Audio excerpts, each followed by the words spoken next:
Good afternoon and welcome to another edition of the Arnold Sports Festival Powered Podcast. I am Brent Lalonde. I'm the Communications Director for the Arnold Sports Festival. With us today, as always, is Dr. Bill Kramer, a professor of kinesiology at The Ohio State University and one of the world's leading experts on resistance and strength training. Today's special guest is Brooke Sousa, one of the world's top professional strongwomen. We've all known about the world of professional strongman competitions for a long time, both at our event with the Arnold Pro Strongman Contest, the Arnold Strongman Classic, and the World's Strongest Man competitions, and a variety of other strongman competitions throughout the world. But in the last couple of years, an emerging sport and very popular sport on the weekend has become professional strongwoman, and actually strongwomen both in the amateur and professional ranks. So we'll talk to Brooke about that. But as always, we are looking forward to the Arnold Sports Festival, March 1 through 4th, 2018 in Columbus, Ohio. This will be our 30th anniversary. It's going to be a huge weekend in Columbus, always the first weekend in March. So make your plans now to be there. Again, 20,000 athletes competing in 75 different sports and events. Wow. Greater Columbus Convention Center, Ohio Expo Center, 4 days of fun. Jim Lorimer, our founder and co-promoter with Arnold Schwarzenegger, likes to refer to the weekend as Strength Heaven, and that's really what it is. But it's much more than that as well. So we have from 75 different sports and events. Of those 20,000 athletes, about 16 or 70,000 are youth under the age of 18, and a variety of competitions from martial arts to gymnastics to fencing to cheerleading on down the line. ArnoldSportsFestival.com has all the information about the weekend, so check that out. But today, let's get right to the fun stuff. Dr. Kramer, our guest today is Brooke Sousa, who is one of the world's top professional strong women. And Brooke, welcome to the show. Thank you. Tell us a little bit about yourself. You've only been lifting weights for about 3 or 4 years? 3 years, going into my third year. What made you want to lift weights, and how does walking to the gym one day turn into a professional strongwoman career within really a matter of months, a few short years? So take us a little bit through that transition and how you got to the point where you're winning professional strongwomen competitions around the world. Well, it started when my daughter was a year old. I realized there was no more excuses about not working out, and I had quite a bit of weight to lose. And okay.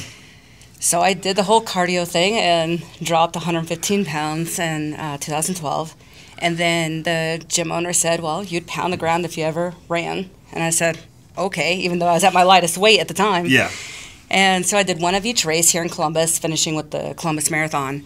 And so you ran a full marathon? Yeah. Wow, awesome. And, of course, gained like 40 pounds getting ready for that marathon. Yeah. But, you don't have a lot of information, and you just kind of go off of what's expected of a female, I guess. And that running life seems to be pretty high out there placed on women. And so I just kind of went through the motion of doing something I absolutely hated. And it gave me a goal, but also thought like living a little bit healthier lifestyle in the meantime.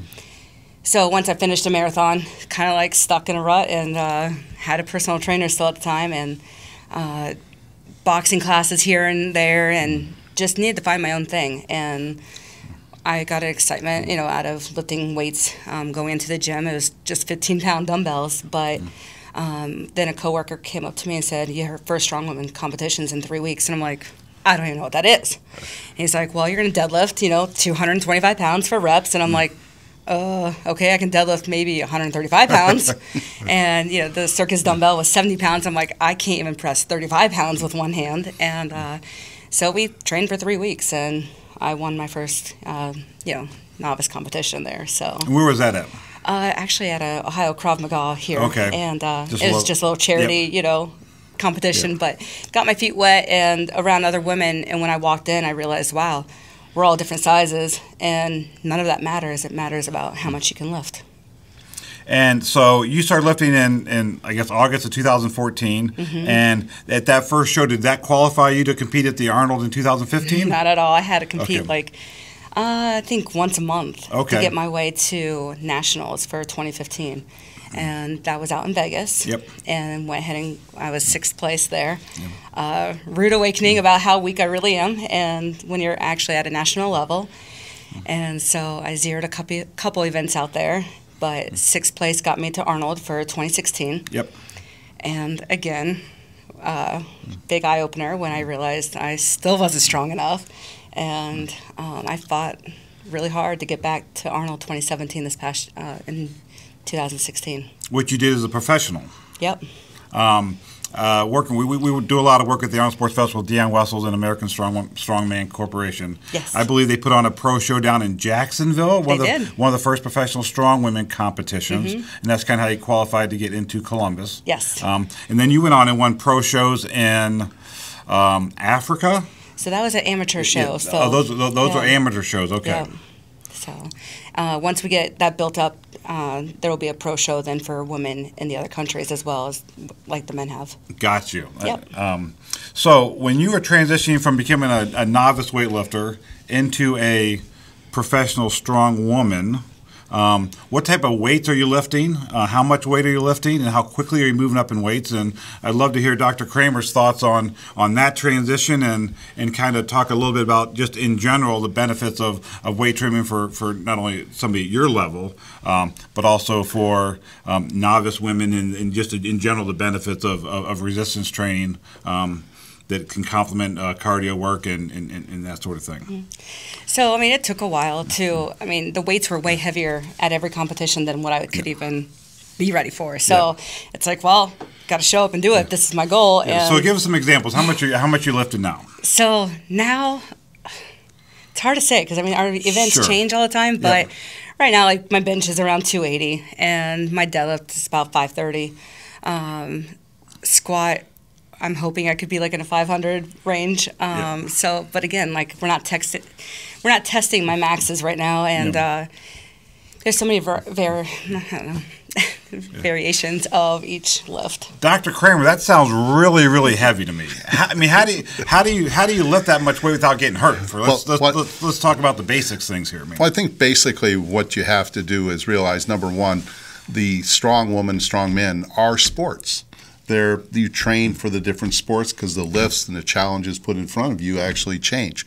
But I think underneath it is the core of resistance training, which basically is needed in order for you to then specialize into the different lifts that the strong men, strong women in this case actually do. And what we found too is that basically it's a progression of variation of getting used to from light loads to moderate loads to heavier loads. And one of the things we found out really interestingly in women, and I'm a big proponent of women, every woman should be lifting weights just because of the fact that there's so many positive health benefits, from bone density to improved muscle metabolism to really longevity and fragility that many women see in their later life. But what we found out is in a couple of our studies is that a lot of women don't lift heavy enough in order to recruit all the muscle that they have available. And when you don't do that, you leave a lot of unrecruited muscle.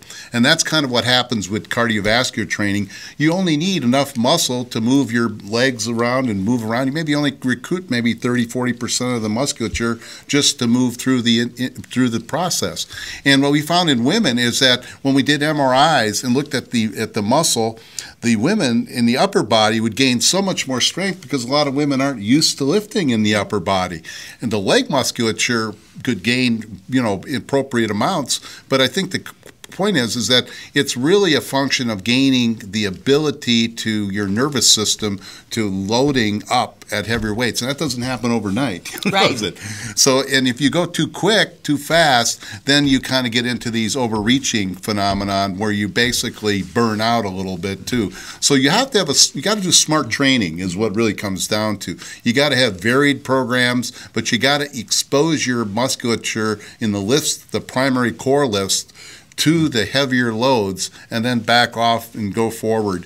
And I think then you have the basis for really doing specialty lifts or specialty competitions that many women get into. But I think all women should be in a weight training program and should lift heavier weights for the benefit that's gained. And too often we're being sold as a society that women should always lift light, and we're worried about toning. So I think in this regard, it's a great contrast to have heavier loadings in a periodized type program to expose the recruitment of the muscle that's needed to lift those heavier weights, but it has to be done in a progressive manner.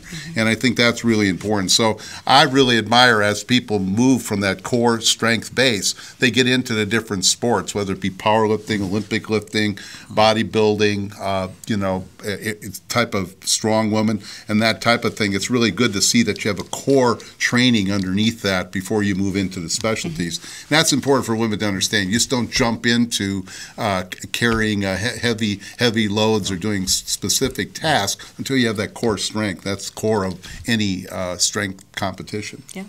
Now, you say women should lift heavier. Is there a rule of thumb if somebody's watching or listening and saying, I go work out, I'm lifting, but Dr. Kramer says I should lift heavier? Yes. How much is heavier and how much is too much? Well, I think first of all, you have to have proper form. You don't get injured in resistance training if you have proper form. Proper form and going through the range of motion and properly doing the exercise is number one. Number two, if you're going to look at different loadings, our experience is, and one of the a lot of the physicians that I work with around the world, if you're not over, for women in general, if you're not over 70-80% of your max, and what we found, it really comes down to lifting weights that you can only do about 3 to 5 times. And if you can do more, if you're doing high numbers, that's really not getting at some of the strength aspects that you're trying to get at. I doubt very many strong women are going to lift 20 reps and then try to do a strong competition. Right. So the amount of weight you lift for heavy is typically you periodize. You have your light days where you may do 10, 12 reps. You have your moderate days where you do a little higher volume and you may do 8 to 10. But then you're getting in at some workouts with some of the major lifts like the squat, the bench, the deadlift, the pulls, different things. You seated rows, you're going to go only 3 to 5 reps where you really can do it. So it's really a kind of a 3 to 5 zone. And one of the things you got to be careful about from injury is everything kind of ends in a failure at some point. But if you always go to failure, sometimes, especially as you get older as a man or woman, you get a lot more joint stress. So that's important to realize that you got to be in that zone, so to speak. But you got to be careful that at the rep end you don't make a jerk. That's where all the mistakes occur. Even with the light lifting, they get then all of a sudden they're pulling a row and they twist wrong. So exercise technique and then the different loading in a periodized format. That's just the general type of phenomenon that we're talking about. So, Brooke, as we're taping today, you're about 2 weeks out from World's Strongest Woman competition. I am. Down in North Carolina in mid-December. What does a typical week of training look like for you now? How many times are you in the gym, for how long, and what are you trying to accomplish on a weekly basis? So it's amazing with my new coach for the past year, who's here in Columbus, Matt Winning. He's taken me from like 6 days a week where I was training twice a day down to 4 days a week. And so with that, I really focus on my weaknesses on Tuesday and Wednesday. We separate them by upper body, lower body days, and we train my weaknesses in like a powerlifting more. So what do you consider a weakness in your?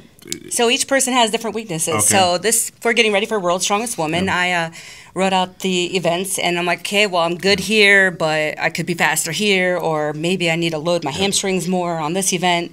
And we train my weaknesses. So a lot of triceps and hamstring work for me. Leading up to going with this coach, I wasn't using my hips, glutes, or hamstrings. And I'm like, that's a big muscle group not to be using.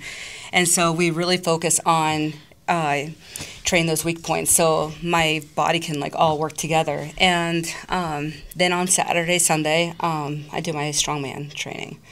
So again, it's I have lighter days with some events, and then maybe a couple weeks I'll go max, but definitely stay in that 3 to 5 rep range when I get into my main lifts. And what are the events in this competition? Do you know what those are? So we have max log press, okay, and then we have car deadlift for reps, stone series, and we have a carry medley, so you're running with the frame. Yep. And Phil Stone and sandbag. And I'm trying to think what else we have. Oh, truck pull. truck pull. Yeah.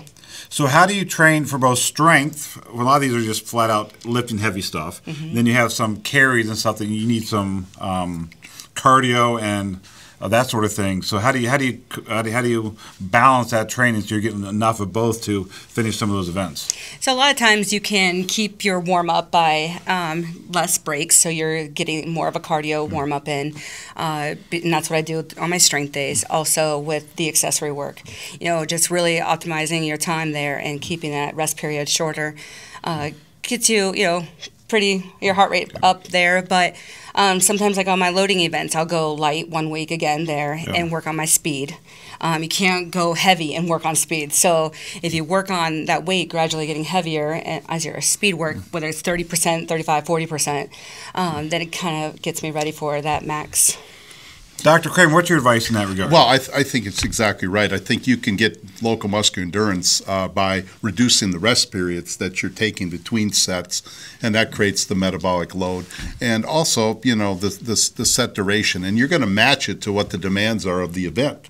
If it's a 40-second event, then you want to be able to produce force for that long. Just a little background, show you how small the world is. Her coach, Matt Wenning, was when I was at Ball State, was a student of mine. So basically, he's read all my books and everything else. So it's good to see that some of it's translated into the real world by former students. But I think the constructs are that you really have to train for the event, and you have to have, but if you don't have the base, the big thing people worry about is they want to get in right to the specialties. A lot of athletes think, I'll take a strongman exercise. Well, no, that's a specialty lift. You got to have the core really good, and all the different aspects that we've been talking about really good before you get into some of the real, performance aspects, and that's like with any sport. And I think it takes smart training. And the other thing I really want to say is it's highly individualized. I think the days of just giving everybody the same program, no, heavy loading is heavy, but you need to apply it at different times and different ways for different people, depending upon who you are. And that's one of the things that's why personal trainers are becoming so in vogue, just because of the fact that you get your own approach and your own goals to what you're trying to accomplish. You really can't do this without a trainer. You need a professional trainer and a coach to not only be at Brookes level, but really at the introductory level, you need a little bit of help. You can't just go in the gym and start lifting weights. Yeah, I think you need to go and have people that at least know what they're doing, put you in the right direction. It's very difficult, and many of us are faced with that. I myself, I go in the gym, I miss my training partners, but schedules and busyness and everything else. But I think when you start off, and if you're going into the more professional ranks and you're getting higher level, you have to have a coach that can really modify and understand what you're doing. And it sounds like everything's going well. And it's a progression. Rome wasn't built in a day, is an old saying. It's a progression of developing your body. And that's where I see over the years, through many different years, you see development of people over, 5, 10, 15 years, and strength training is one thing where people don't peak at 25 as they do in some sports, or they don't go down necessarily at 30. But then again, you got to pay attention to your whole health profile and everything that's going on. But yeah, I think exactly right. You're on your way, but it's a journey. Yeah. So in baseball, you hear about 27 being the peak year. What about strongman? You probably don't have much history with strong women, but with strongman and the strongman sport, I typically going to be a little bit older than that, I would assume. Yeah, we don't have enough history on the strongman competition to know what it is. You got to remember that it's a sport, and in sport, you're at the cutting edge of the envelope. And one thing that we got to remember, sport doesn't necessarily mean health. And when you're at the cutting edge of a sport where you're doing things, some things are not necessarily healthy. And the bottom line is that's why you got to monitor health. But I think with regard to smart training, smart nutrition, smart approaches to what you're doing, you can minimize any health negatives. But we see overtraining and injury in athletes of all type. I don't care what it is. So we really don't know. But I was watching the last race with Usain Bolt in London and on TV, and he did his last 100 meters and lost to the American. Go USA. But the bottom line is that, it was just the point where speed probably at around 35 is about the thing that goes down. Strength probably not so much until a little later. But then the thing that gets you, and here's the thing, physiologically, is aging. We all are aging, and the problem is you lose motor units, and that's the meaning, the motor neuron that fires the muscle fibers. As you get older, those things die off. I know. The bottom line is this is what you fight. So to maintain the life of your musculature, you have to train. But at some point, there's just a natural decline. And studies have shown that you're a lot healthier if you lifted weights and you're a 70, 80-year-old individual compared to those who haven't, because the drop-off with aging is much more steeper. But again, injury is another big issue that takes a lot of people out of competition. Yep. How about you, Brooke? You've been injury-free so far? No strong woman or strongman competitor is ever injury-free, I assume. I would say you can be injury-free because the last year and a half I have been. Wow. Since I've been training with Matt Winning and just training my weaknesses, there's not a single time I'm going into a competition injured and I'm like, did I even train hard enough? Yeah. And he's like, you pay me to tell you when to stop because my brain does not shut off when my body is done. And so he has to really watch that because I'm like, no, I just want to keep on going. And he's like, no, you're overtrained. So getting my rest and making sure the proper nutrition and, not just going into the gym and going straight for that main event and doing 1-rep maxes is what I was taught the first time. The first 2 years of training, it was like, you go in, all right, log press today. So we would do 1 rep, until I couldn't do anymore. And then, I hurt my back pretty bad. So the SI joint just couldn't handle it. And again, because I wasn't using hamstring, glutes, or hips, so just my upper back was freakishly strong. And now just trying to get everything else to catch up. So when I compete, like out in Vegas in September, I got done. I'm like, the next day, I'm like, all right, well, today is really rest day, but I was back in the gym once I got back home on like my normal schedule. And I'm just like, well, I should feel worse because I just competed, but my training actually tears my body down more than a competition.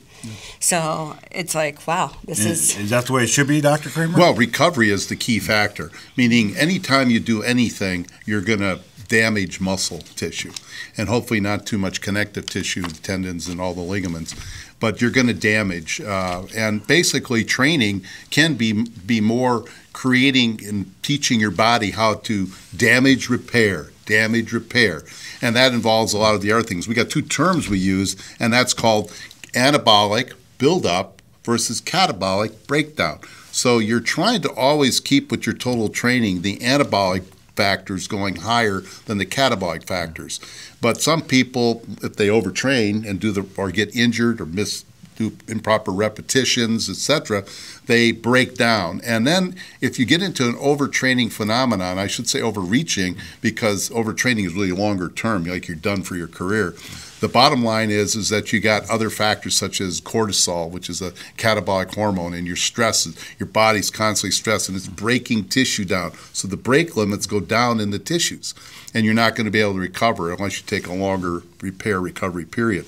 So I think the whole phenomenon is proper recovery, and it sounds like that's what you're on right now, and so that you don't get hurt. And your competition sometimes feel less than what your workout is because you peaked to that point. Mm-hmm. Yeah. I want to go back to one thing that you mentioned earlier. When you first started all this, about 5 years ago or so, you went to the gym to lose weight, and you did a lot of cardio. Yep. You ran, I'm guessing you did 5Ks and did a half marathon, then did a full marathon. And at the end of that process, you then transitioned into weight training. Mm-hmm. Do you do much cardio now? And I've always heard, Dr. Kramer, that lifting weights is better for weight loss than cardio. Is that a general statement, an overgeneral statement? Well, I think the biggest thing about weight loss, I guess we all have to bite the bullet on, it's the diet. Yeah. And your type of diet you do is really, there's an old saying, you can't run from the diet. Right. We all have different body types too, by the way. And some of our body types are more conducive. You have the body types that are combination ectomorphs. You think of your cross-country runners. You're not standing on the starting line of the Olympic Games looking at 230 and 6'2", man or woman, right? Mm-hmm. And you basically have ectomorph, mesomorph, the muscular, higher muscle mass, tissue. And then you have endomorph, which many times is basically heavier fat, but it's kind of covering over, in many people, the mesomorph that lives within. and that's where weight training. But I think as far as weight loss, what happens with weight training is you increase lean body mass, and you do increase to a certain degree the basal metabolism. But for the most part, and cardio just has a much better at the catabolic aspects. It breaks you down. If you look at what people who have actually eating disorders, men or women, cardio is the first choice because it not only breaks muscle down and causes muscle decrease, but it also is just more catabolic. And you have to recover from cardio. And again, nothing wrong with cardio. You should do it. But I think when you get to the extreme of going to running 5 miles a day, and if you're an athlete, the top distance runners today are all strength training. They're all doing strength training to maintain their connective tissue and tolerate it. And you don't see the long distance running done by expert long distance runners anymore. They're out doing pace runs, and they're doing this. They're training to the event. And diet's very important. So I think it's really the diet that you got to focus on. But the muscle mass you gain in weight training, you can't get from a cardio. And that's really important for overall health. And in many ways now that we've discovered over the last 20 years. Before we wrap up, Brooke, let's touch on your diet a bit. Okay. I know you're eating a lot of eggs these days. I know you're not a big fan of eggs these days, but what did your coach have you eating as you prepare for a competition 2 weeks from now? So currently, been working on this for a while. It's about 200 grams of fat a day, and about 100 grams of carbs, and keeping my protein up by 300 grams. And in general, now that you're in competition prep right now, but is weight training keeping weight off for you like cardio did, or is that still a bit of a battle? In your weight? Again, it comes down to food. So this summer I lost 3 pounds or 4 pounds of muscle, and I was like, no, I want every pound, Yeah. And so went back to timing of my food too was very important. Where you get those carbs in at, and again, that's a big part of it. Then to make me like insulin sensitive to where 2 days before the competition I'll increase my carbs. Yep. And so, and back to wrap up our last topic there, how much cardio do you do these days to complement your weight training, if any? Well, I like to joke with my brother that my cardio is running with 700 pounds on my back. Yes. Now, I'm faster running that distance with the weight on me than I am without the weight, and people make fun of me for that. But again, when you think about how much you're moving the 45s around, my equipment empty is very heavy. So, that's pretty big cardio there. And then depending on what competition, we usually have a couple moving events that, that keeps me pretty moving. So, World's Strongest Woman, December 16th and 17th is coming up. And then you hope to compete at the Arnold again in March. What else is on your plate for 2018? 2018, my coach is going to make me cut way back on competing and build me up with my ligaments and joints to catch up to the muscle. And then I'd like to win World's Strongest Woman next year. It's an exciting time for the professional strongwoman. There's a lot of opportunity. Is for you? Is it kind of exciting, interesting? You're not quite sure where the sport's going to go in the next few years. Yeah, it's pretty fun to be here and watch it grow and see more women get involved. And just because you're a mom or you work doesn't mean you can't still go after your own goals. And it's pretty cool to see everyone come together. And Dr. Kramer, I think it's just exciting to have another outlet for women to compete. Well, I think it's great. I think women have, come such a long way since, Title IX, 1972, and the weight training has been lagged far behind what women have been exposed to, and I think now it's not anything.